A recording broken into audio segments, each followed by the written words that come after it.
Welcome back to e-learning day number 4. Today we're going to have our second review. This review is going to be on arrays and array lists.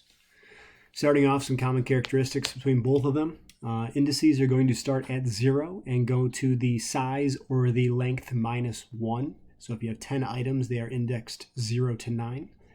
What's convenient about the array lists is that you are able to add and get and remove certain items very easily using methods, whereas with arrays, unfortunately, you're stuck with one size, and there are sometimes some null values if things cannot be, or things are not initialized. And what's really nice is either one of them is a decent way to go ahead and duplicate elements for any item that you want to. Known methods for the array list that we'll typically have, the first thing we got to talk about is how to actually create them or instantiate them. Remember with your array lists that you have to identify what kind of objects your array list is going to hold. Your array list cannot hold primitive data type, meaning it cannot hold integers, it cannot hold booleans, it cannot hold characters. Instead, we tend to just gravitate towards arrays for those. But some common methods that they use, they have the .add, where you can say, I'd like to add this object right here. You could add an object to a specific index. So this first one adds it to the end, whereas this one, you could tell it, hey, I want this to go in position 0, and I'd like it to be this object. The remove can also remove an index. So you would supply it with a position that you want removed. Be careful with this one, especially inside of for loops. When you remove an index, every single item is shifted down to kind of fill any voids that were created. So you may need to reduce your I value by 1 after removing items. Getting an item, again, you supply with the index and it will give you back the object that is stored in that position. The size, not the length, the size of the array is its current size. So the reason that it is a method call is because this can change over time depending on what you add or subtract to it. So it has to calculate at that instantaneous moment how many items there are. And the last one is set, where you can say, I would like to set this position to this object. This does not delete anything, rather overwrites what is already there. Some examples of array lists. In this one, you can see that we have an array list of words, it looks like we've got, and then a string that has the first letter. And so this just goes through a loop that says, hey, I'm going to go through the entire list that we've got. If I grab onto a certain position and I take that and convert it to lowercase, and if it starts with the letter that they have supplied me, I go ahead and add 1 to this word count. So basically it is saying, hey, if you start with this first letter, I'm going to see how many items in this list actually contain that first letter as the starting letter.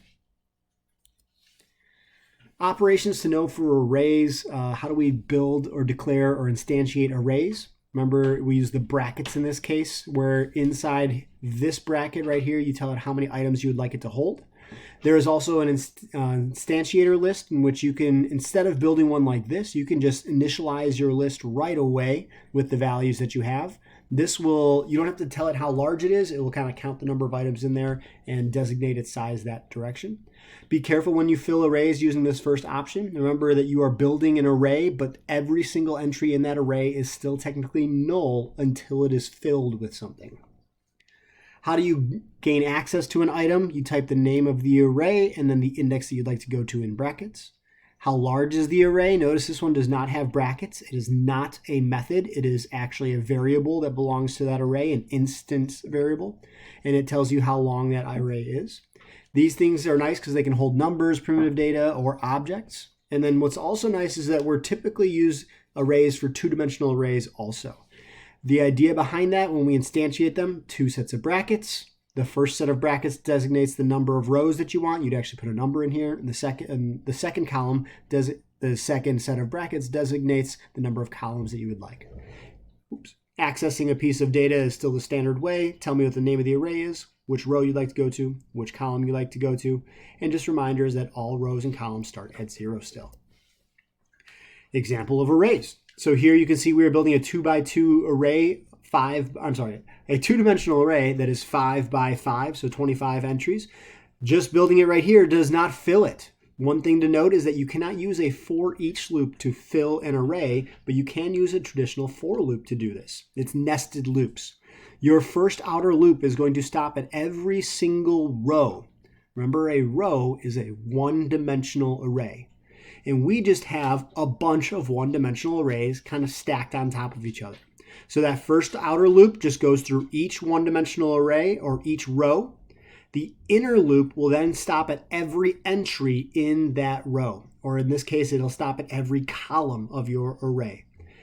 There's another way to kind of traverse through a two-dimensional array. You can do that with for each loops. Remember, you can't fill them, but you can traverse them with for each loops.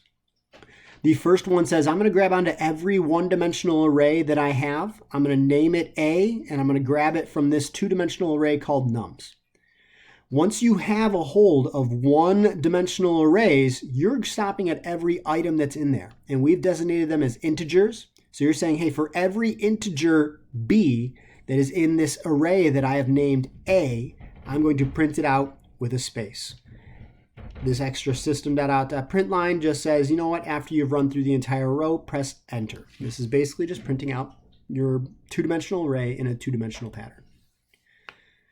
Tracing practice, I will leave this one to see if you guys can trace this out. I will post the solutions for you guys later on today, but this is one that we just have a standard list. We start off with the original array, we print things out, and then I ask you how to change arrays when you run through them.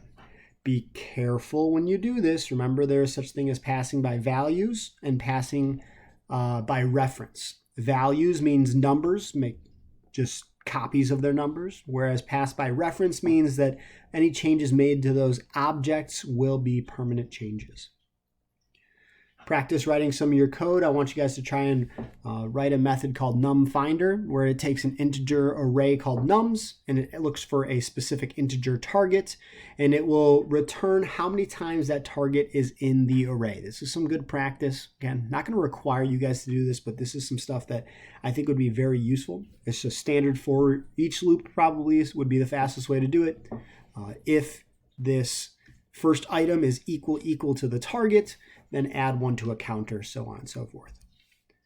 More practice that I want you guys to try out, again, optional, but I highly suggest it, is write the same method using an array list instead of an array. And for this example, I know array lists don't typically hold numbers, but I would like you to just to try it out and just get some practice with your for each and your for loops.